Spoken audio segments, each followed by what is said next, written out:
Hello, good morning. എല്ലാവർക്കും കൃഷ്ണാസ് വേൾഡിലേക്ക് സ്വാഗതം. ഞാനിന്നിവിടെ ചക്കക്കുരു റോസ്റ്റാണ് തയ്യാറാക്കാൻ പോണത്. ഇത് അധികം മൂത്ത് പഴുക്കാത്ത ചക്കയുടെ കുരുവാണ്. ഞാനതിനെ ഒന്ന് നാളികേരം കൊണ്ട് കുത്തി ചതച്ചെടുത്താണ്. ചെറിയ ചെറിയ പീസാക്കണമെന്നില്ല. എന്നിട്ട് കുക്കറിൽ മഞ്ഞൾപ്പൊടി ഉപ്പിട്ട് വേവിച്ചെടുത്താണ്. പിന്നെ ഇതിന് അരപ്പിന് വേണ്ടിയുള്ളതാണ് ഒരു മീഡിയം സൈസ് സവോള, 2 പച്ചമുളക് അതിലിട്ട് വേവിക്കാനുള്ളതാണ്, അരയ്ക്കാനുള്ളതല്ല. പിന്നെ വെളുത്തുള്ളി, കറിവേപ്പില, ഒരു പീസ് ഇഞ്ചി അതിന് ഗ്രേറ്റ് ചെയ്തെടുക്കണം. പിന്നെ ഒരു വലിയ തക്കാളി തന്നെ ഞാൻ കനം കുറിച്ച് അരിഞ്ഞിട്ടുണ്ട്. പിന്നെ 1 ടേബിൾ സ്പൂൺ മല്ലിപ്പൊടി, ഒരു 1/4 ടീസ്പൂൺ നല്ല ജീരകം, ഒരു 3 ഏലക്കായ, ഒരു കഷ്ണം പട്ട. പിന്നെ മഞ്ഞൾപ്പൊടി വേവിക്കാനിട്ടുണ്ടെങ്കിലും അരപ്പിലേക്ക് കൂടി ഒരു 1/4 ടീസ്പൂൺ മഞ്ഞൾപ്പൊടി ചേർക്കണം. പിന്നെ 2 ടേബിൾ സ്പൂൺ മുളക് പൊടിയും ചേർക്കണം. ഞാൻ ഈ മസാലയൊക്കെ ഒന്ന് വറുത്തെടുത്തിട്ട് വരാം. അരപ്പിനുള്ള മസാലയാണ് ഞാനിവിടെ തയ്യാറാക്കുന്നത്. 1 ടേബിൾ സ്പൂൺ എണ്ണ ഒഴിച്ചിട്ട് പിന്നെ ആദ്യം ഞാൻ വെളുത്തുള്ളിയാണ് ഇടുക. വെളുത്തുള്ളി ഒത്തിരി നിറം മാറി വരുമ്പോഴാണ് ആ ഏലക്കയും കറുവപ്പട്ടയും ചേർത്ത് കൊടുത്തു. അതൊന്ന് അതിൻ്റെ ശേഷം അപ്പം തന്നെ ഞാൻ സവോളയും ഇഞ്ചി തക്കാളിയും കൂടി വഴട്ടിക്കൊണ്ടിരിക്കുകയാണ്. തക്കാളി നന്നായി വഴന്ന് വരാൻ വേണ്ടി ഞാൻ കുറച്ച് നേരം ഒന്ന് അടച്ച് വെച്ചിട്ടാണ്. അതായത് ഇപ്പോൾ നന്നായി വഴണ്ട് വന്നിട്ട് ഇനി നമുക്കിതിലേക്ക് മസാലകൾ കൂടി ചേർത്ത് കൊടുക്കാം. 1 ടീസ്പൂൺ മല്ലിപ്പൊടി, 2 ടീസ്പൂൺ മുളക് പൊടി. അപ്പോഴേ ഞാൻ കുരുമുളക് പറയാൻ വിട്ടു. 1 ടീസ്പൂൺ കുരുമുളക് പൊടി. ഇതെല്ലാം കൂടി ചേർത്ത് ഇളക്കി വെക്കണം. മഞ്ഞൾപ്പൊടി നമ്മൾ ചക്കക്കുരു ചേർത്തിട്ടുണ്ടെങ്കിൽ കൂടി ഇതിലേക്ക് കുറച്ചുകൂടി മഞ്ഞൾപ്പൊടി ചേർക്കുന്നത് നല്ലതാണ്. ഇനി നമ്മുടെ മസാല ഒന്ന് പാകമായിട്ട് ഏറ്റവും കൂടുതൽ നമുക്ക് കറിവേപ്പില കൂടി ചേർത്ത് കൊടുക്കാം. ഇത് നമുക്ക് തണുത്തതിന് ശേഷം നല്ല മയത്തിൽ അരച്ചെടുക്കണം. ഞാൻ അരച്ചെടുത്തിട്ട് വരാം. മസാല ഞാനിവിടെ അരച്ചെടുത്തിട്ടുണ്ട്.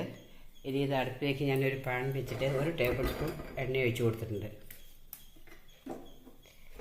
അതിലേക്ക് നമുക്ക് ഒരു ചെറിയ സവോള 1/2 മുറി മതി, അത് കട്ട് ചെയ്തതും പച്ചമുളകും കൂടി ഒന്ന് ചേർത്ത് കൊടുക്കാം. ഒന്ന് വഴറ്റിയെടുക്കാം.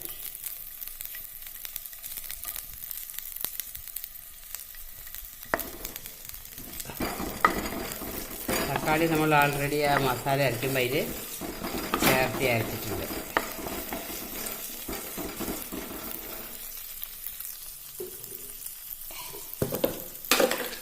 ഇതിലേക്ക് ഒരു നുള്ള് ഉപ്പ് പൊടി ചേർത്ത് കൊടുക്കാം.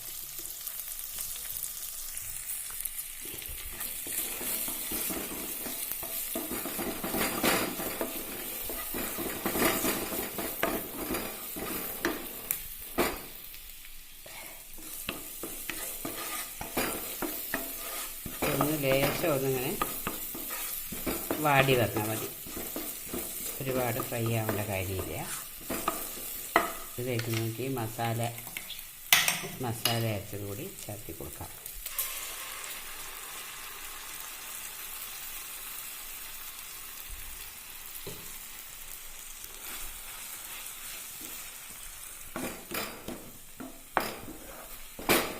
ഈ കറി ഭയങ്കര ടേസ്റ്റാണ്. ഇത് ദോശയ്ക്ക്, ഇഡ്ഡലിക്ക്, ചപ്പാത്തിക്ക്, പൂരിക്ക്, ചോറിനും ഒക്കെ പറ്റുന്നതാണ്. ഇതിൻ്റെ ടേസ്റ്റ് എന്താണെന്ന് നിങ്ങൾ ഉണ്ടാക്കി നോക്കിയിട്ട് അഭിപ്രായങ്ങൾ പറയണം. ചക്കക്കുരുവിൻ്റെ സീസണിൽ ചക്കക്കുരു കൊണ്ട് നമ്മൾ പല കറികളും ഉണ്ടാക്കാറുണ്ട്. ഇനി നമുക്കിതിലേക്ക് വേവിച്ച് വെച്ച ചക്കക്കുരു ചേർത്ത് കൊടുക്കാം. ഇത് ഉപ്പും മഞ്ഞൾപ്പൊടി ഇട്ട് വേവിച്ചെടുത്ത ചക്കക്കുരുവാണ്.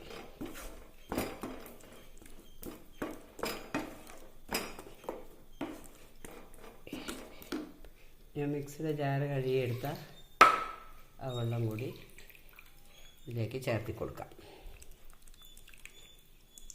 ഇനി ഈ വെള്ളമൊക്കെ വറ്റി വരുമ്പോഴേക്കും ചക്കക്കുരുവിലേക്ക് ഈ മസാലയൊക്കെ നല്ലപോലെ പിടിച്ചിട്ടുണ്ടാവും.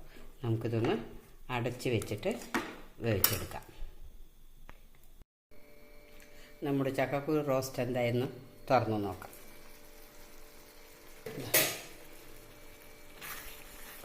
വെള്ളമെല്ലാം വറ്റി പാകത്തിന് കുറുകി വന്നിട്ടുണ്ട്. ഇതാണ് ഇതിൻ്റെ പാകം.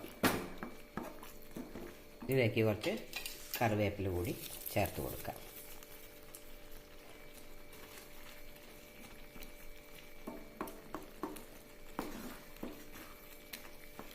നമ്മുടെ ചക്കക്കുരു റോസ്റ്റ് ഇവിടെ റെഡി ആയിട്ടുണ്ട്. ഇത് വളരെ ടേസ്റ്റിയാണ്. പിന്നെ ഇതിൽ ഞാൻ സാധാരണ ജീരകമാണ് ഞാനിത് ചേർത്തിട്ടുണ്ടായിരുന്നത്. എനിക്ക് പെരുംജീരകത്തിൻ്റെ മണവും അതിൻ്റെ സ്വാദും ഇഷ്ടമല്ലാത്തതുകൊണ്ട് നിങ്ങൾക്കത് ഇഷ്ടമാണെങ്കിൽ സാധാ ജീരകത്തിന് പകരം നിങ്ങൾക്ക് പെരുംജീരകം ചേർക്കാവുന്നതാണ്. Okay, thank you for watching.